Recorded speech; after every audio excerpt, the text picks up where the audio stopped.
Hello, and welcome to the Love Your Work Life podcast. I'm your host, Elissa Shuck. Whether you're going for that next promotion, looking for a job, or making a career pivot, I'll teach you how to navigate it all so you can have the career you want.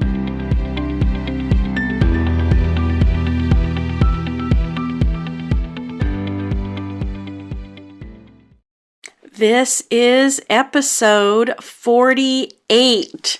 Woo, I'm so excited. I'm getting so close to the 1 year mark here.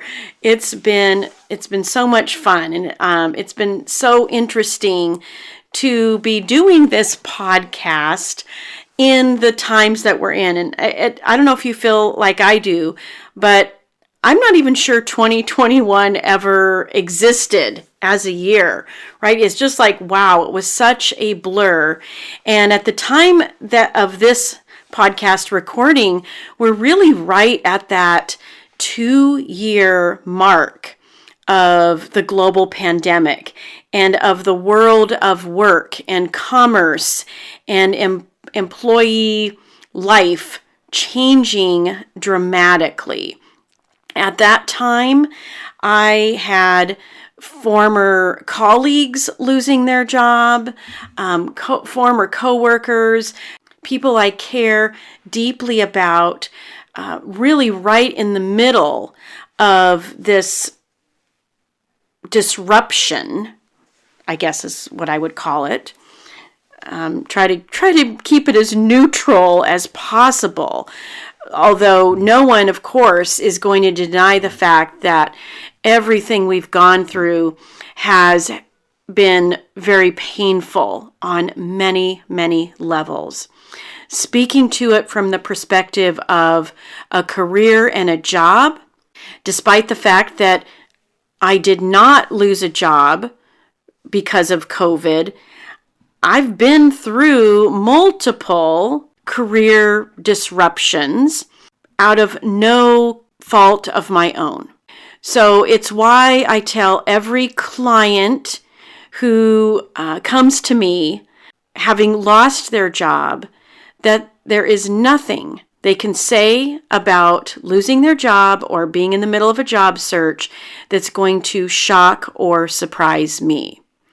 And over the last 2 years, I've helped hundreds of clients.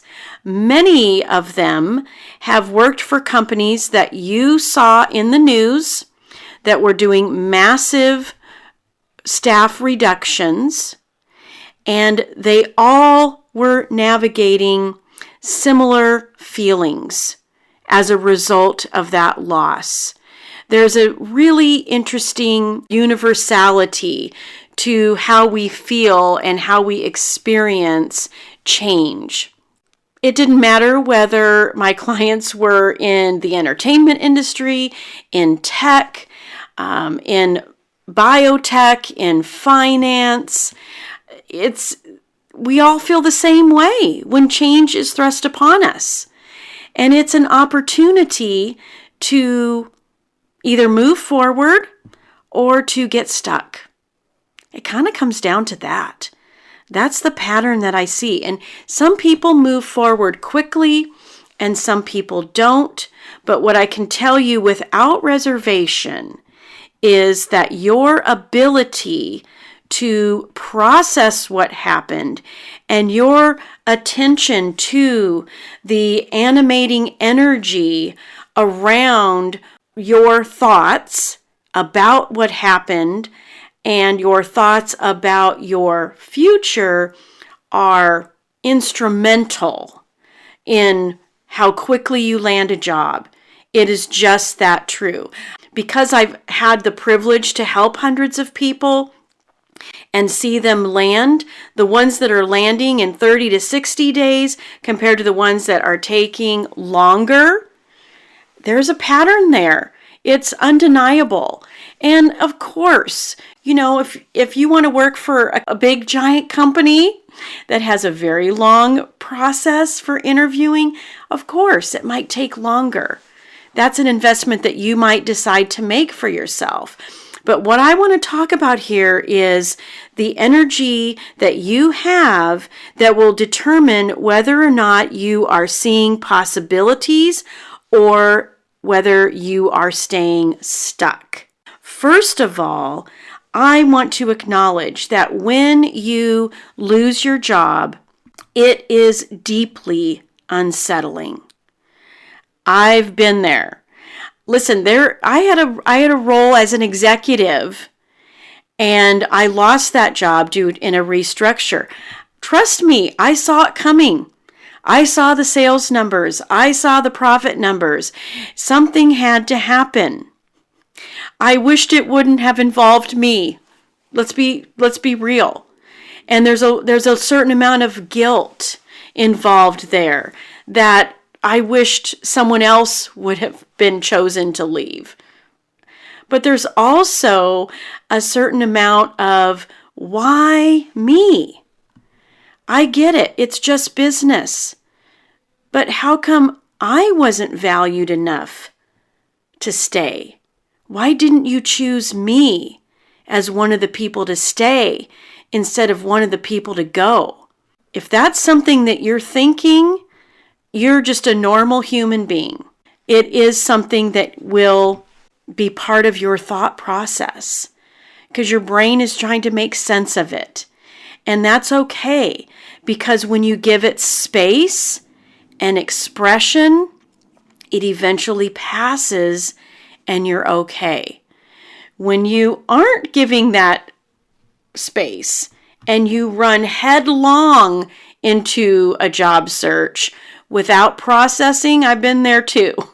It'll still take longer, trust me, because eventually you're going to hit that wall where that grief, that loss is screaming and wants to be acknowledged. So you must acknowledge, you must give it that space, and you must process. But you also need to understand that these kinds of events have the potential for creating resentment and other animating energies that will cause your job search to take longer because, yes, there's fear there, there's uncertainty there. Those are all things to pay attention to. So I want you to be thinking about what you are doing to process and the thoughts that you are having about your career change. Now, that might be because of a job loss. Someone has taken your job away, or it might be because of a job loss in the sense that the mission was lost, the leadership changed, there was something beautiful and amazing about that job that doesn't exist anymore, and you're grieving that loss. I can relate to that too. You know, you would think that a company that I helped start getting acquired was a good thing, and it was, because it kept the company in business during the last economic downturn. But it also put me in the position of losing that job because they had my role covered by other people. So I grieved that loss because I really thought that I would have that job the rest of my life. And you may be thinking that about the job that you just left, or the job that you are now thinking of leaving because it's turned toxic and there's a new manager in town and they just don't get you. They're not giving you the autonomy and ownership that you once had. And so now you're just like, oh no, you're grief-stricken, but you don't want to face the fear and uncertainty that's involved with moving forward. And when you don't process these things, when you don't process the event, and you aren't processing fear and uncertainty, and your focus then becomes more about what you're losing instead of what's possible, you can fall into resentment. And resentment can be defined as the inability to allow a feeling to pass through. when you don't do that, when you don't accept it and make peace with resentment and change, you are eliminating your power for moving on. Let me say that again. Accepting and making peace with change, however that is occurring in your life, is a powerful force for moving on. Opening your mind, opening your heart, opening your hands so that you can see the new that is unfolding for you. Change and disruption will happen. I guarantee if you spend a little time and you look back at your career, you will see those moments.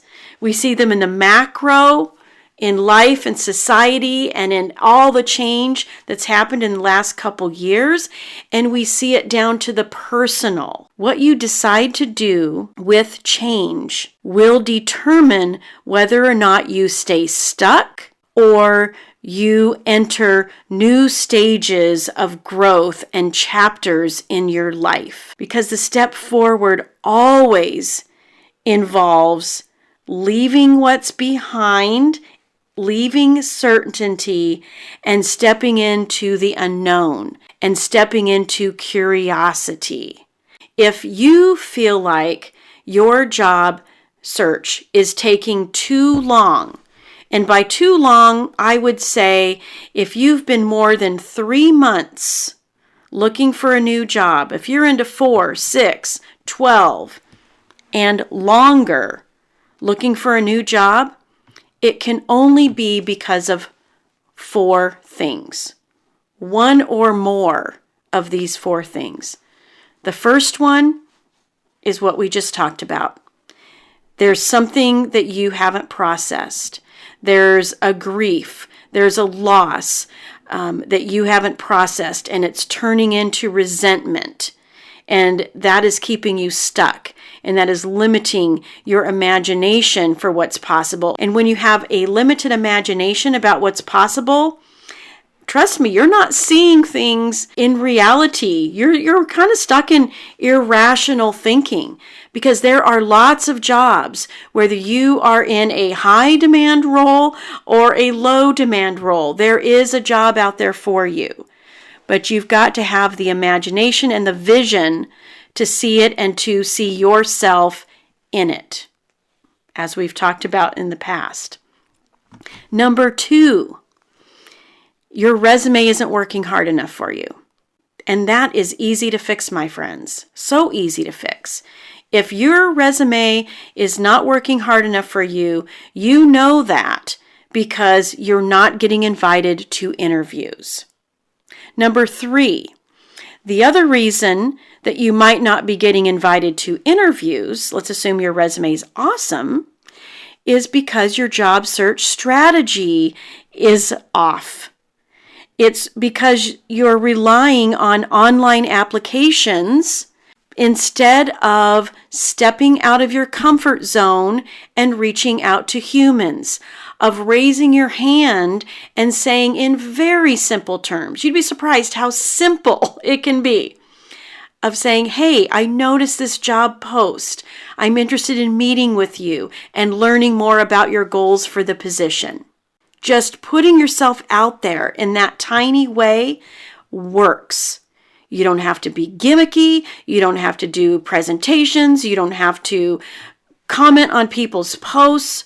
All you have to do is raise your hand and let someone know you're interested.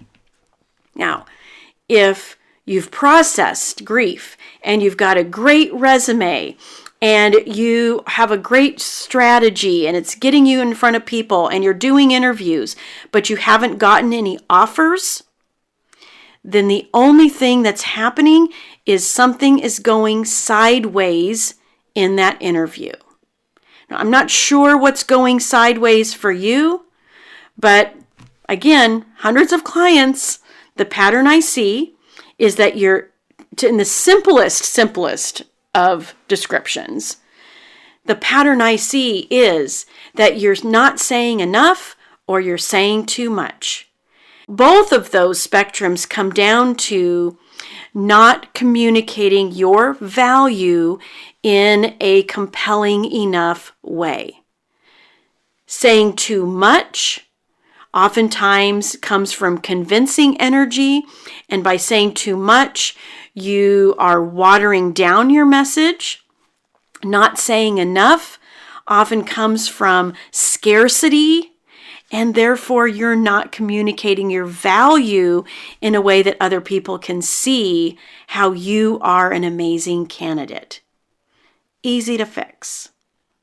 If you've identified any one of these 4 things as possibly the reason you're not getting a job fast enough, then I want to invite you to reach out. Go to my website, elissashuck-careercoach.com. I am very transparent about the programs I offer and how much it costs and the investment that you can make in yourself that is going to make a difference in your career. Maybe it's time to stop messing around and decide that you're worth an investment to get the next thing that you want. Click for that free consultation. Of course, I love talking to people. I love learning about your story and talking about how the program would be customized to your specific needs. But maybe you don't need that. Maybe you're done talking to people. Maybe you're done having your resume revised over and over again. Then, you know what? Just sign up. I'm here for you. I'm always for you. And I really want the best for you and your career at this stage and every stage. All right. Talk to you again soon.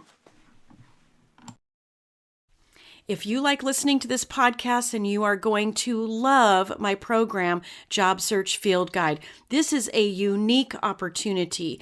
I offer group coaching 3 times a week alongside a 5-step process to help you land a job quickly. So I hope you will join me in Job Search Field Guide. This is going to be revolutionary to your career journey and your job search, and you get lifetime access. So find it at elissashuck-careercoach.com, and I will see you there.